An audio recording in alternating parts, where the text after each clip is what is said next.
NRS section 453.339 regulates trafficking of marijuana, which includes selling, transporting, delivering, importing, manufacturing, or even possessing 100 pounds or more of marijuana as trafficking.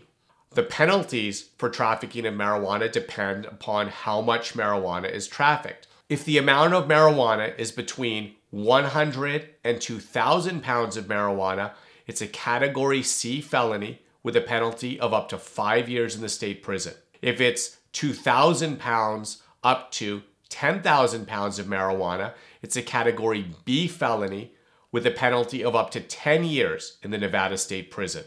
And if it's 10,000 pounds or more of marijuana, it's a Category A felony, subjecting an individual to up to life in prison with parole eligibility after 5 years.